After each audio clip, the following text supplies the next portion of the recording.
ello tenemos con nosotros al profesor Carlos Nieto Sánchez, que es colegial del Real Colegio de España en Bolonia, licenciado y doctor en Historia, y actualmente es profesor de Historia Contemporánea en la Universidad Complutense de Madrid.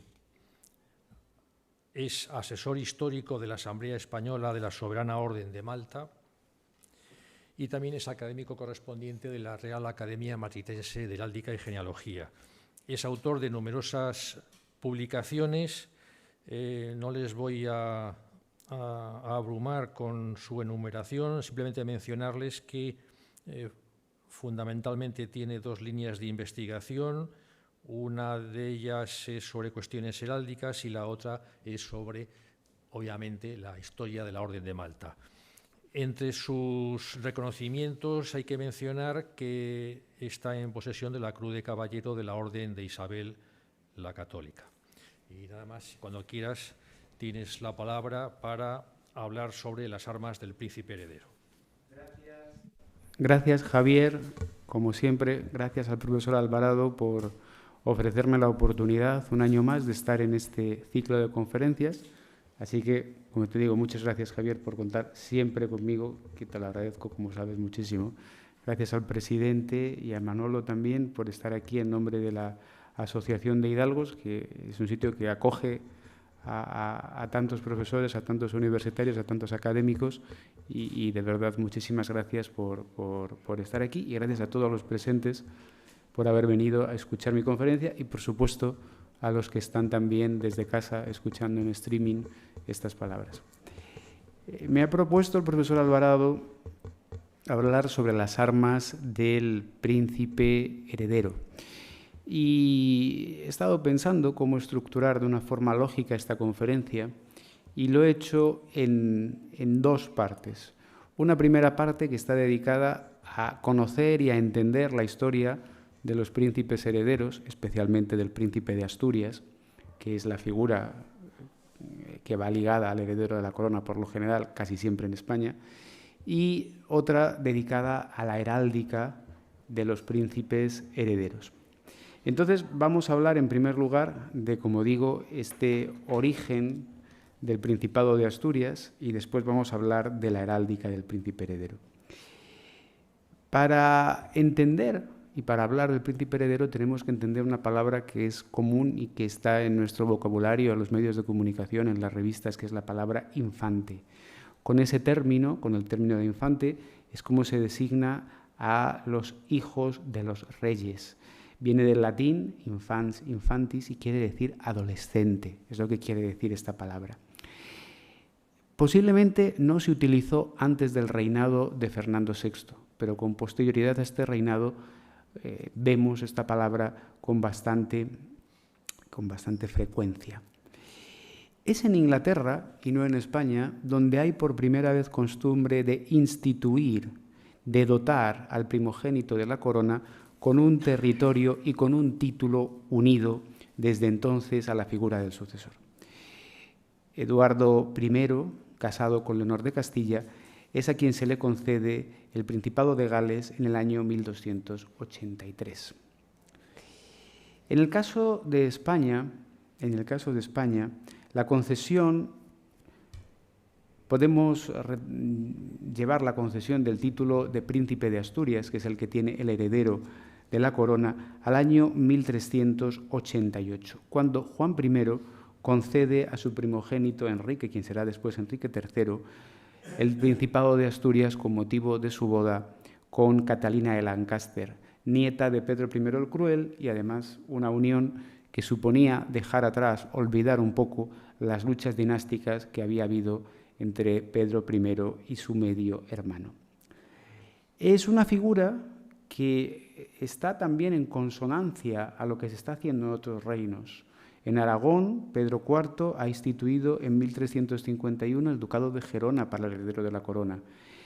Me apuntaba Jaime Salazar, que hablé con él sobre esta conferencia y pusimos en común algunos puntos, un detalle que yo desconocía, y es que el primer término con el que se designó al heredero de la corona de Aragón era Delfín de Gerona, siguiendo siguiendo la costumbre del delfinado en Francia, que también se había producido con anterioridad. ¿Qué se pretendía con esto? Leeré a Luis Suárez una frase que me ha gustado bastante y decía, hablando del origen del Principado: si el heredero era investido de un gran señorío, sería durante algún tiempo una especie de semimonarca, adquiriría experiencia de gobierno y dispondría de rentas, y sobre todo sería contemplado por los súbditos como el sucesor natural del rey. Certeras palabras las de Luis Suárez en torno a la institución de este Principado de Asturias. Este Principado de Asturias tenemos que tener una cosa clara. En un primer momento está vinculado con ciertas tierras a la figura del príncipe, es decir, es un señorío de vasallos, para entendernos, es decir, es un principado que tiene vinculado una serie de tierras. Sabemos también que desde el primer momento hay un ceremonial, tal y como relatan las crónicas de la época, para investir al príncipe de Asturias de esta dignidad. Por lo tanto, nos encontramos, como digo, con un principado de origen puramente medieval. Bien, si seguimos avanzando en la historia remota de este Principado de Asturias, el rey Enrique IV intentó hacer también efectivo este mayorazgo regio, recordando a la ciudad y a las villas de Asturias que pertenecían al señorío del príncipe. Por lo tanto, en la época de los llamados ahora Trastámara, era un principado que tenía gran importancia. Los reyes católicos también intentan revitalizar de nuevo este principado y en mayo de 1496 van a otorgar una pragmática por la cual su hijo, don Juan, va a obtener las rentas, las jurisdicciones, las villas, los lugares, los castillos y las fortalezas de Asturias. Por lo tanto, como digo, está muy vinculado desde el principio de la monarquía a la figura del heredero. El heredero es el príncipe de Asturias. ¿Qué es lo que ocurre con la llegada de los Austrias? Que esta figura del príncipe de Asturias se va oscureciendo. ¿Qué quiero decir con esta expresión oscureciendo? Quiero decir que este título pasa a ser un título no tan principal. ¿Por qué? Porque a partir de ahora, con el descubrimiento de América, al príncipe se le llama príncipe de las Españas y príncipe del Nuevo Mundo.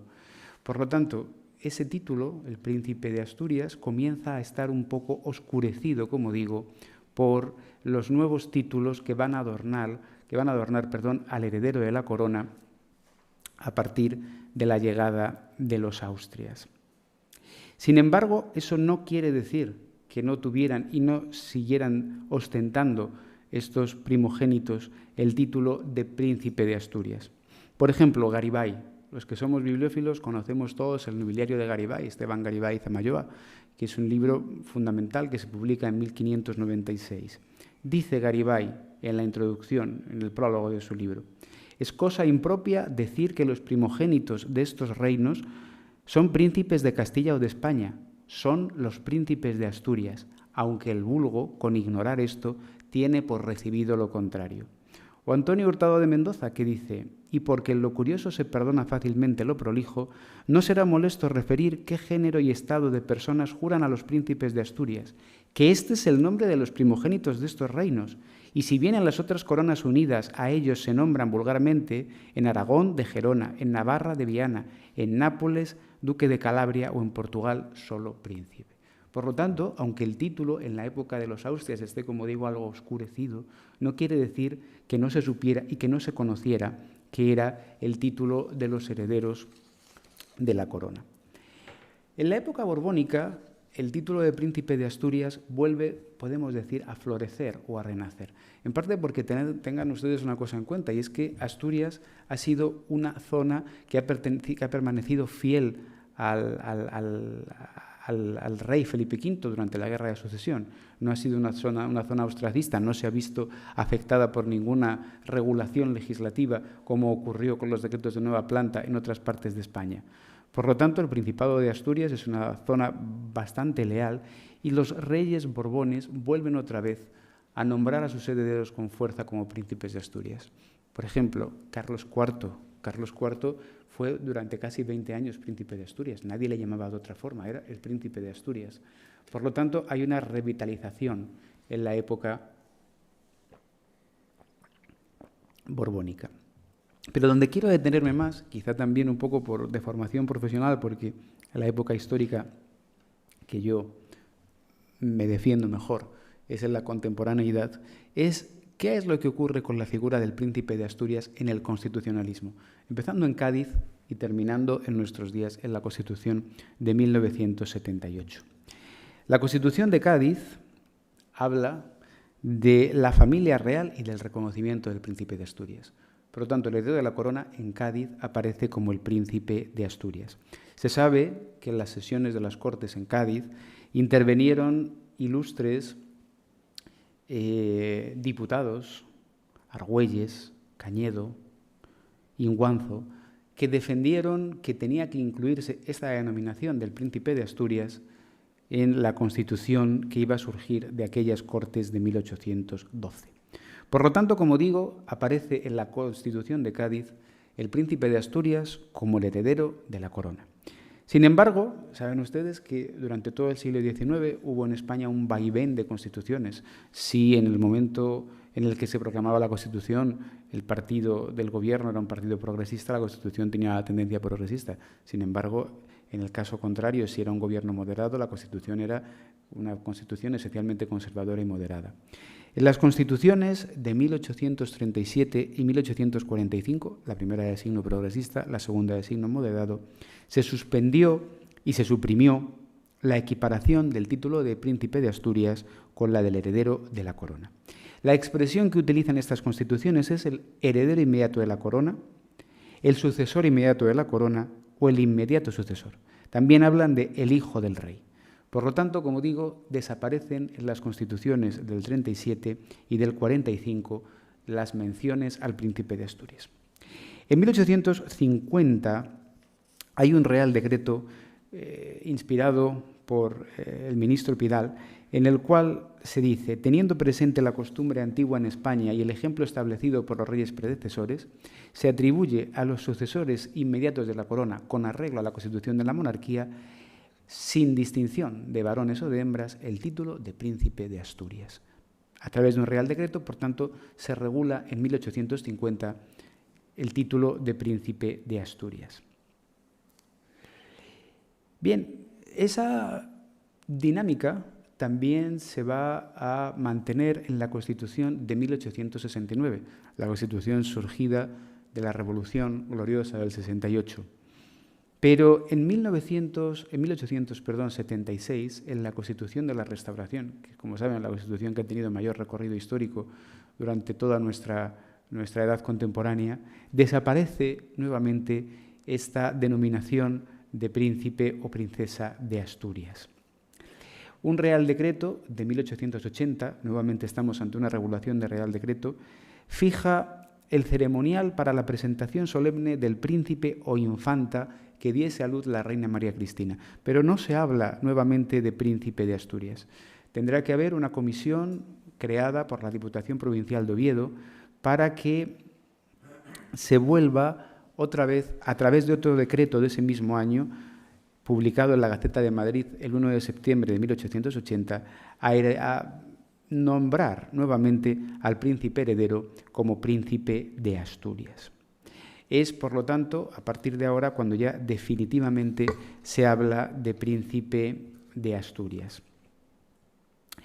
Bien, en esta situación el gobierno de Sagasta decidió en 1881 volver otra vez a restaurar esta doctrina y volver otra vez a afirmar lo que había dicho el decreto que anteriormente he mencionado de un año antes. En esa situación siguieron los príncipes de Asturias hasta la llegada de la República en 1931. El primogénito del rey Alfonso XIII, el el príncipe don Alfonso de Borbón fue el último que ostentó el Principado de Asturias. Es curioso porque, viendo un poco la biografía de este príncipe, cuando él tiene un matrimonio morganático y después de esto renuncia a sus derechos a la corona, se autointituló conde de Covadonga. Por lo tanto, quiero decir que su vinculación con Asturias era bastante grande. Es también el penúltimo, este príncipe. Creo que el profesor de Francisco a lo mejor tiene también algo. Chema, creo que vas a hablar de la cruz del emblema del príncipe de Asturias, la cruz de la Victoria. Es uno de los pocos príncipes que ha lucido esta cruz de la Victoria. Y aquí nos encontramos con una cosa bastante curiosa, que es el actual rey emérito de España, el rey padre, que es don Juan Carlos. Don Juan Carlos, durante mucho tiempo, era el príncipe de Asturias, heredero del rey su padre. Cuando él se casa en Atenas, lo hace portando este emblema, que no quiero ahora yo pisar la conferencia de Chema, que es el emblema de la Cruz de la Victoria. Cuando el anterior jefe del Estado, Francisco Franco, lo designa sucesor, se encuentran con un problema. Él devuelve la placa de príncipe de Asturias y ¿cuál es el título que tiene que tener el sucesor a la jefatura del Estado, ¿no? Entonces, yo recomiendo a todos la lectura de las memorias de Laureano López Rodó. Laureano López Rodó lo señala muy certeramente y cuenta que tuvo una entrevista con el príncipe y en el borrador que se hace para la sucesión en 1969 le iban a nombrar príncipe de Asturias, ¿no? Y es el propio rey don Juan Carlos el que dice que, bueno, que quizá aquello no sea lo más oportuno, y vuelven a restaurar esta antigua denominación de la que yo ya he hablado, de príncipe de España.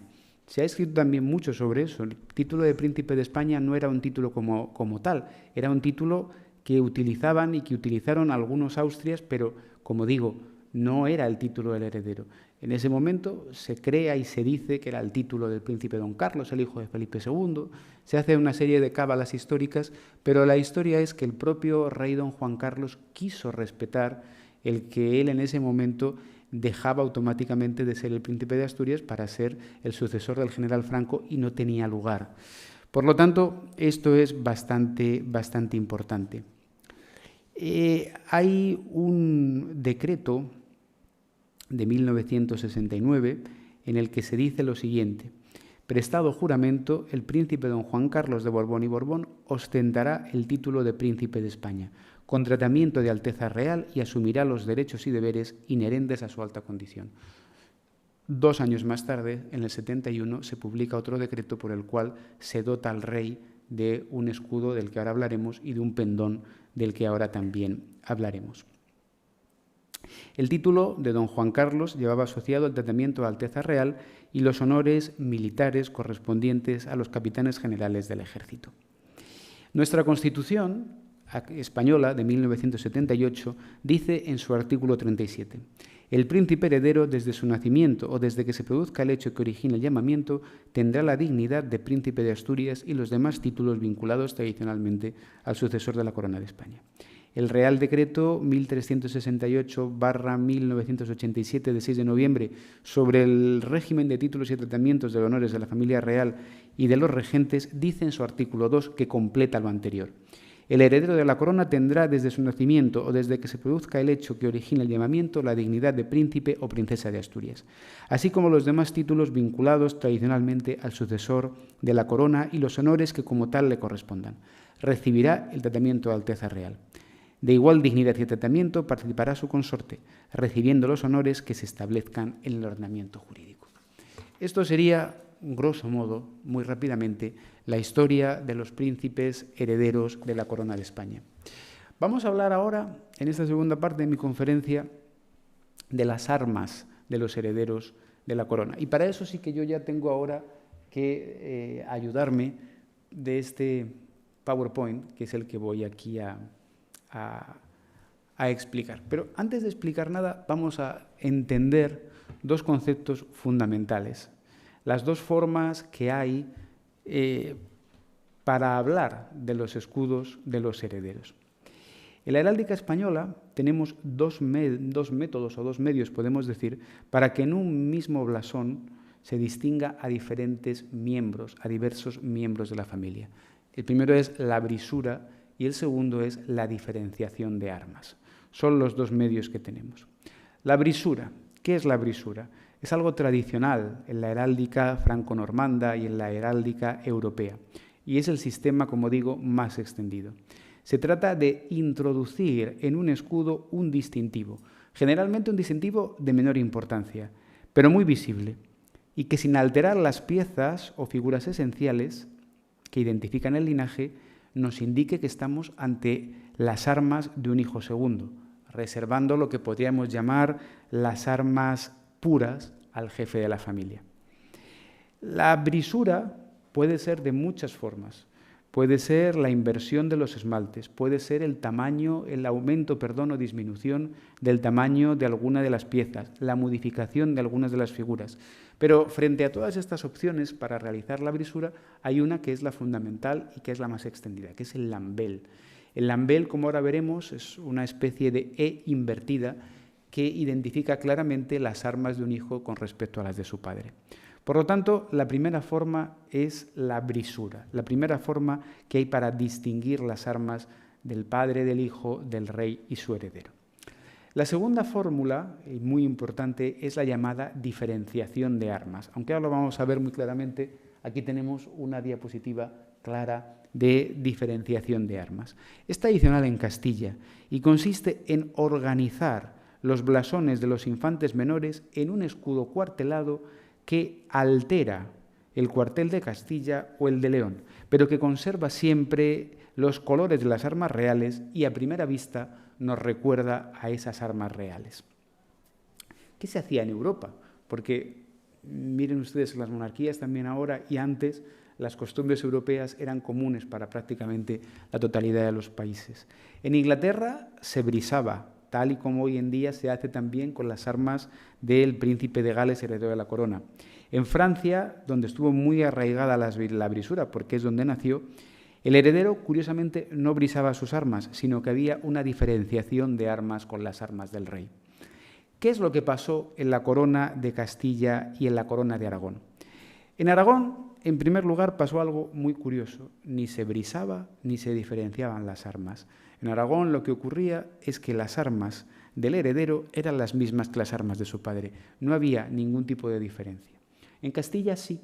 Primero, como veremos ahora, se produjo las armas diferenciadas, después se produjo la brisura de las armas y por último, en la época de los Borbones, como ahora explicaremos, se diferenció única y exclusivamente por la corona del escudo, la corona de rey o la corona de príncipe. Por lo tanto, son las fórmulas que vamos a ver ahora. La primera parte, lo que nos interesa más a nosotros, también por ser la zona geográfica más grande de la península, por ser donde estamos geográficamente también nosotros y porque culturalmente estamos más identificados con ello, es Castilla. Les ponía aquí esta foto del sepulcro del primer príncipe de Asturias y las armas de Castilla y de León de Enrique III. Aquí tenemos, retrotrayéndonos para atrás, una serie de armas diferenciadas. En la parte de arriba ven ustedes las armas de Fernando III el Santo.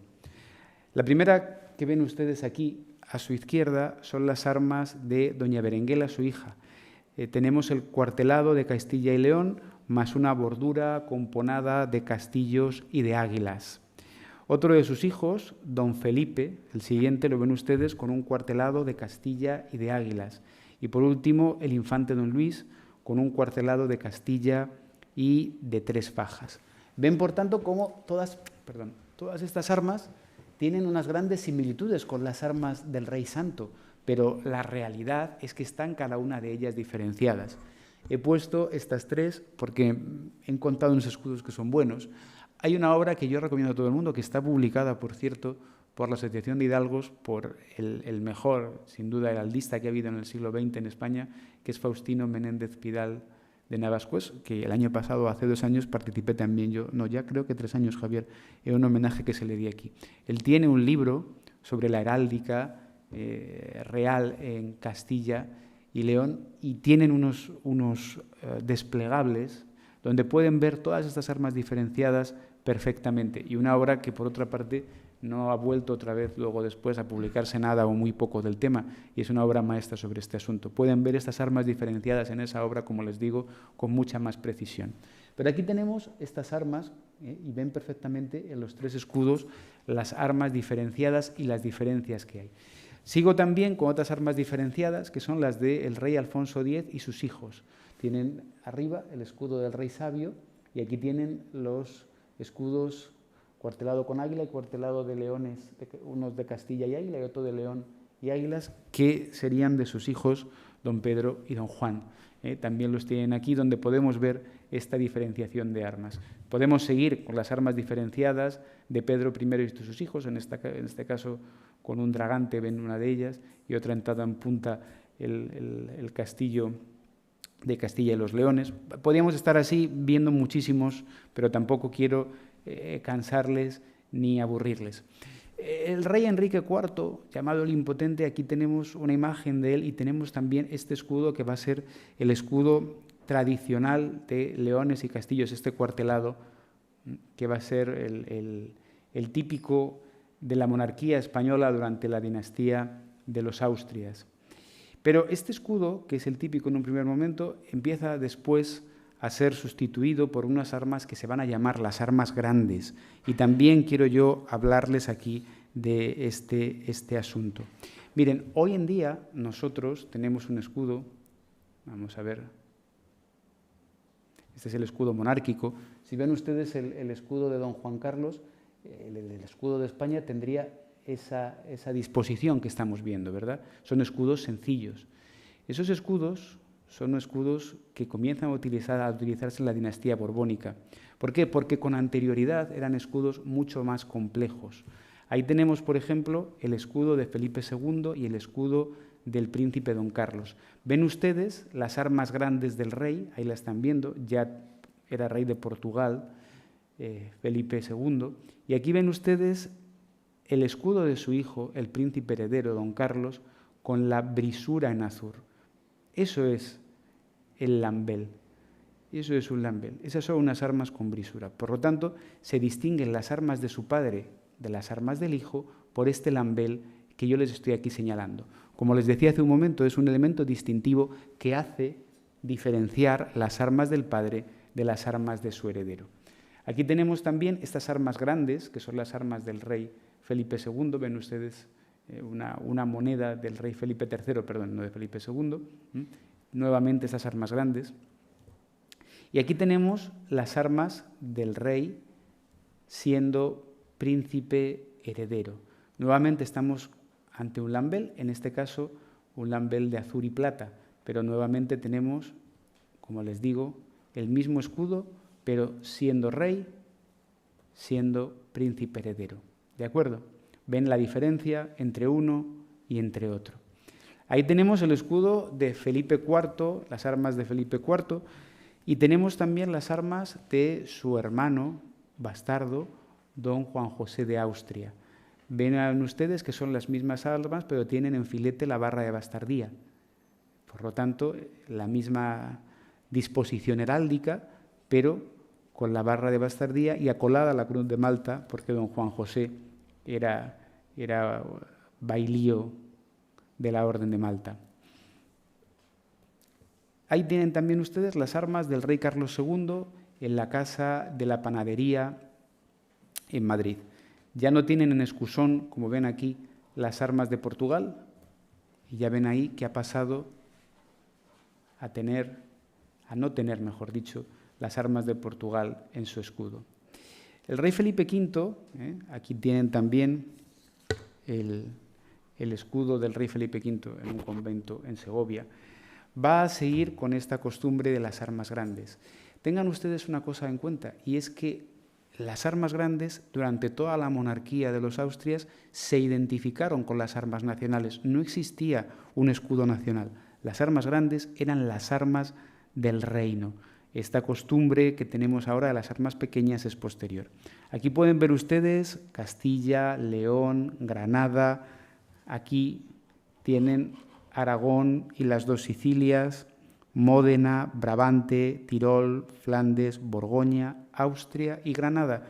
Y en el centro, en Escusón, tienen el escudo de los Borbones. Por lo tanto, estas armas que van a tener en la época de Carlos III, hay una modificación que ahora veremos, y también en la época de Alfonso XIII hay alguna pequeña modificación, especialmente en el diseño, son las armas que van a identificarse con las armas nacionales.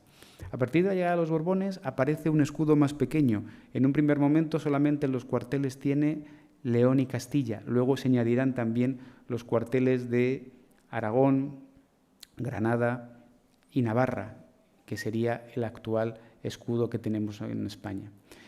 Les decía hace un momento una cosa muy importante. Hemos dicho que durante la monarquía borbónica la única diferencia que existía entre las armas del padre y las armas del hijo era la diadema. Y esto es muy importante. La corona durante la época de los Borbones es diferente. En el caso del rey titular está cerrada con 8 diademas de perlas, y en el caso del príncipe heredero, como ven aquí, solamente con 4. Si la viéramos, tendría 4. Si la viéramos en esta figura, la vemos 3 aquí solamente en la proyección, ¿no? Entonces, a partir de ahora se diferencian las armas del heredero con las armas del padre fundamentalmente por las coronas. Aquí tienen, por ejemplo, el escudo del príncipe Fernando, más tarde Fernando VI, con la diadema, con las 4 diademas y con la llamada corona de príncipe de Asturias. Carlos III va a hacer algunas añadiduras a sus armas. Ahí tienen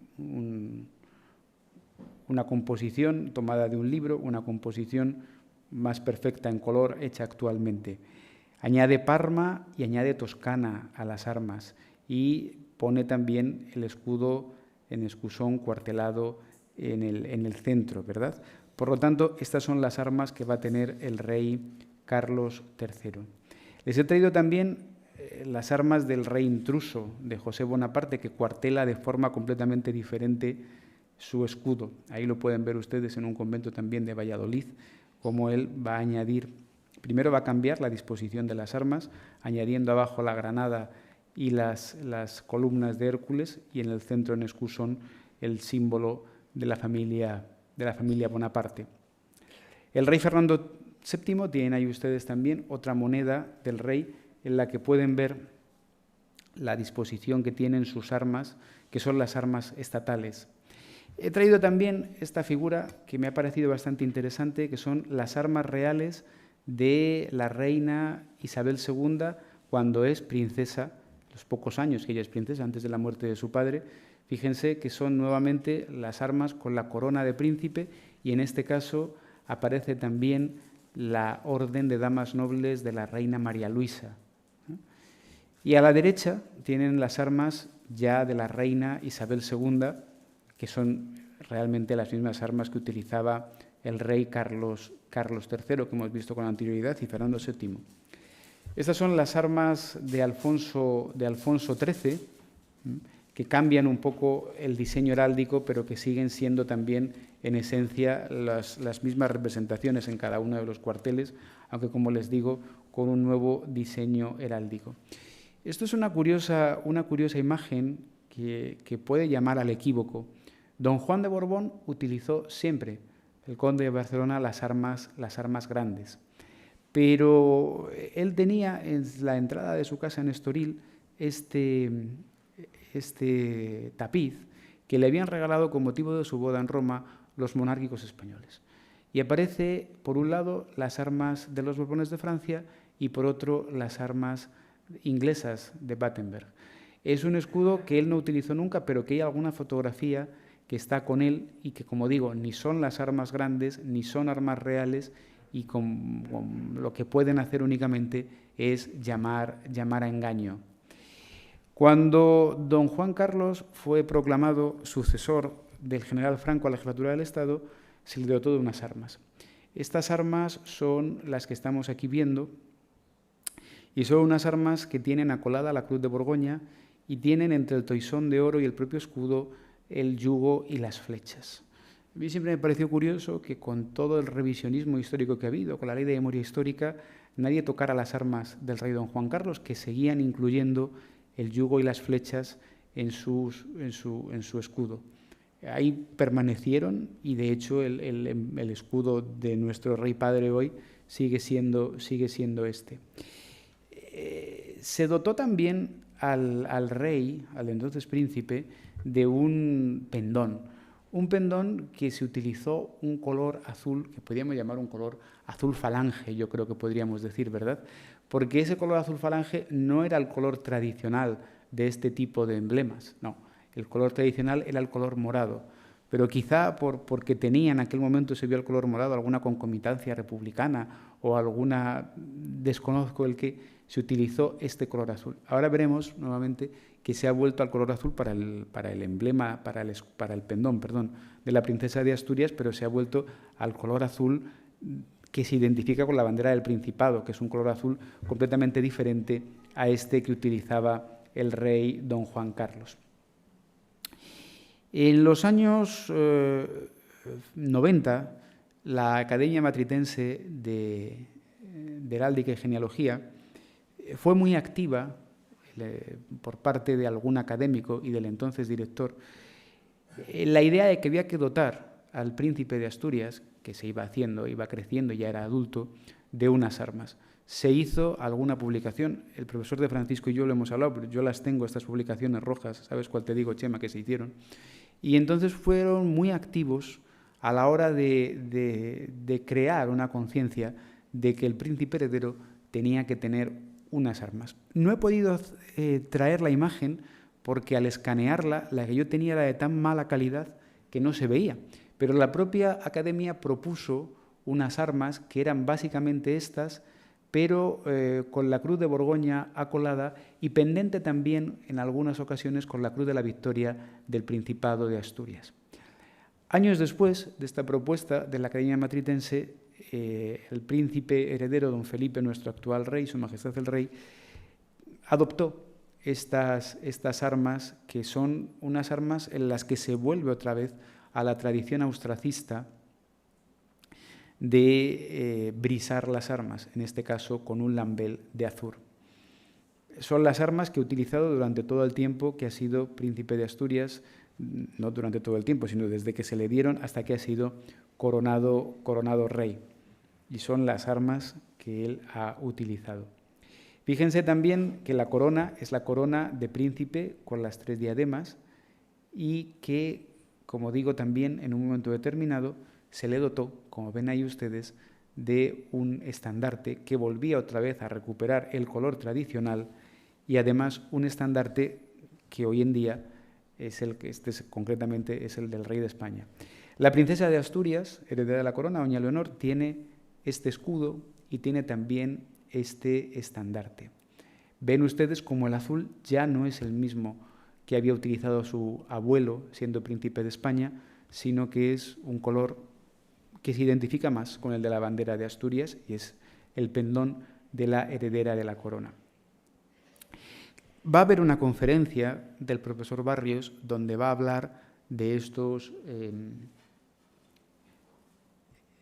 informes o dictámenes que hizo la Real Academia de la Historia y creo que tampoco tengo yo que pisar a mi compañero la parte de su conferencia, ¿no? Grosso modo y en conclusión podemos decir que esta sería la historia de las armas de los príncipes. También quería yo mencionar para terminar que en algunos momentos, hoy en día están muy de moda todas las cosas de género, ¿no? Hemos tenido en la historia de España 2 princesas recientes, quiero decir, ¿no? La princesa doña Isabel, llamada la Chata, que fue princesa de Asturias entre 1854 y el 57 y entre 1874 y el 80, y también tuvo unas armas propias como princesa de Asturias. Y también hemos tenido, y con esto termino, una princesa de Asturias que es la princesa doña María de las Mercedes, que fue princesa de Asturias hasta que el rey tuvo heredero y que es todos la conocemos porque su descendencia es bastante conocida en Madrid, es la abuela del infante del infante don Carlos, que casó con don Carlos de Borbón, conde de Caserta, y cuya descendencia está en Madrid pues muy arraigada. También tuvieron, como digo, sus armas, y son las dos princesas que podemos llamar modernas, que junto con la princesa Leonor pues forman ese trío de princesas de Asturias recientes. Esperemos también que queden muchas por venir. Y bueno, yo más o menos esta es la conferencia que quería dictarles. Por un lado, la historia de los príncipes herederos. Por otro lado, cómo se refleja en el ordenamiento jurídico la figura del príncipe de Asturias. Y por último, entender la forma que hay en las armas de esos herederos. Las hemos visto, la brisura de las armas diferenciadas, y hemos visto una serie de imágenes que por lo menos nos habrán podido servir un poco para orientarnos y para ver lo que quería enseñarles. Pues muchísimas gracias.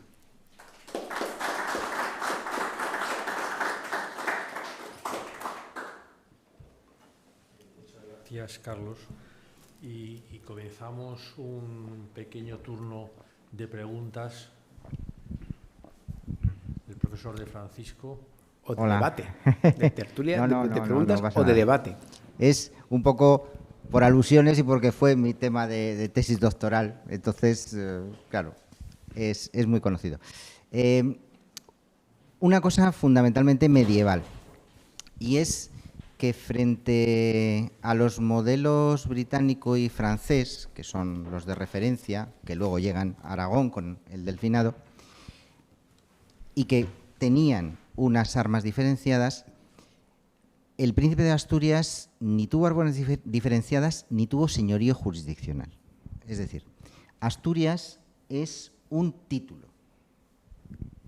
La recepción del título no conllevaba la recepción del señorío.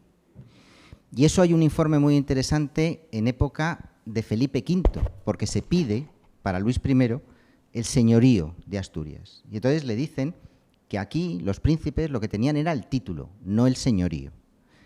Y si nos fijamos en los herederos medievales, cuando se les daba estado, se les daba un montón de ciudades por toda Castilla. No se les daba el señorío jurisdiccional de Asturias. De hecho, cuando se les daba era por problemas políticos. Quien lo recibió fue Enrique IV, quien lo quiso recibir en los toros de Guisando fue Isabel la Católica, pero digamos que los reyes se resistían a entregar un señorío tan grande, jurisdiccional, completo, al príncipe de Asturias. No, le daban Olmedo, Jaén, Cáceres, Segovia, Ávila a la princesa Isabel, digamos, para evitar estos problemas que tenemos en Castilla de rebeliones y etcétera. Y yo creo que es por eso por lo que el príncipe de Asturias, en diferencia con Gales y con el Delfinado, no tiene armas, porque si no hubiera tenido las armas jurisdiccionales que le correspondían como tal. De hecho, en la época medieval, cuando Juan II le da Cáceres a Enrique IV, a su futuro heredero, los de Cáceres se quejan porque dice que son de la corona y que no pueden ser enajenados. Y le dice el rey y su heredero son la misma persona. Es decir, no salís de la corona, porque tanto corona soy yo como mi heredero. Es decir, el único que tenía derecho a utilizar las armas plenas era el rey y el heredero. Y eso es de toda la Edad Media. La brisura del heredero es una cosa extranjera. Carlos I la utilizó como duque de Luxemburgo y Felipe II es el primero que la utiliza porque vivía allí, estaba allí y utilizaba tal. Con los Austrias, lo que has puesto, que es verdad, es una cosa absolutamente, ¿cómo decir?, específica, no de tradición general. Y con los Borbones nunca existió esa diferenciación, como has dicho muy bien, solo es la corona lo que les diferencia. Entonces yo, como has hablado de la historia, creo que el origen de la no diferenciación es lo que estoy diciendo. Y claro, en el siglo XX dices, ¿por qué no somos como el resto de los países? Y por eso se dijo, vamos a buscar una diferenciación lógica a las armas del príncipe heredero, que parecía lo normal dentro de todas las coronas que existen en Europa, que diferencian al rey y al príncipe heredero. Con lo cual, ya ves que no es debate, es un comentario de estas cosas. Muchas gracias. Chema, yo te quería también comentar, si nos puedes comentar un momento, el tema de la placa del Príncipe de Asturias, que es una cosa del siglo XIX, se crea creo en 1850, sí. Y la han ostentado la infanta por un lado, la princesa Mercedes, por otro lado don Alfonso y don Juan Carlos. Creo que son los tres únicos miembros. Estoy preparando un trabajo de imagen, es decir, buscando imágenes donde se les vea, no simplemente se le da la placa. Es verdad, bueno, nace realmente con Fernando VII.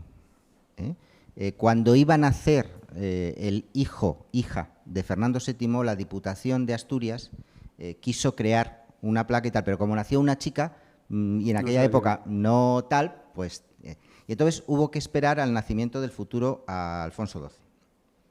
Y hay un cuadro precioso en patrimonio, Alfonso XII tendría 10 años o 12 años, que lleva ya la placa. Y se dice que esa placa es como la que se iba a dar en época de Fernando VII y tal, es decir, no hay ningún problema.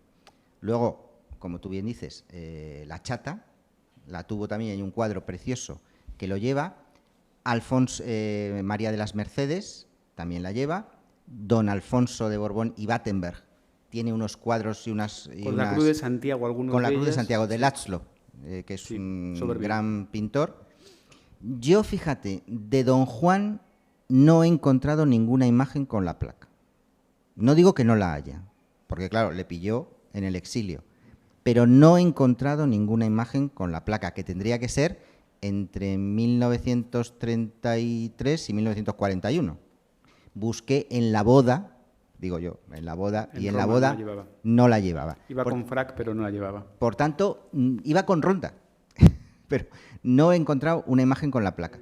Don Juan Carlos aparece de uniforme con 6 o 7 años con la placa y en su famosa boda en Grecia. Luego la devuelve, como tú bien dices, y a partir de ahí la placa original ha desaparecido. Quiero decir, esa placa tal no nos consta que la llevara don Felipe y parece ser que a doña Leonor le ha regalado una nueva el Principado, una joya, como dicen ellos. Pero yo creo que sería una cosa que hay que renovar y llevar, porque igual que en Inglaterra tienen sus armas y no sé qué, no sé cuánto, pues el Príncipe de Asturias puede llevar perfectamente su placa de Príncipe de Asturias que le muestre como heredero de la corona, como fue desde 1850, ¿no? En este caso. Pero es de esas tradiciones que tampoco tienen normativa, no tienen legislación, y es simplemente que era la propia del Príncipe de Asturias y que se les entregaba a los que eran Príncipe de Asturias o sucesores inmediatos. No, o sea, solo si se les daba el título. Porque, por ejemplo, tú sabes que fue sucesor inmediato el hijo de la infanta Mercedes, de la princesa Mercedes. Y ese no tuvo el título de Príncipe de Asturias. Tuvo título de sucesor inmediato. Entonces, ahí está. Pero bueno, a mí me parece una cosa muy interesante y que se debería... Rehabilitar. Sí, rehabilitar, sí. Hay un testimonio cuando don Jaime renuncia a sus derechos. Hay un testimonio cuando don Jaime de Borbón, segundo hijo de don Alfonso XIII, renuncia a sus derechos, en que se dice que don Alfonso XIII le entrega la placa de Príncipe de Asturias a don Juan. No hay testimonio gráfico, pero sí hay un testimonio escrito en el que la crónica recoge esa circunstancia. Bueno, pues muchas gracias y vamos a pasar a la siguiente conferencia. Gracias, Javier. ¿Todo bien?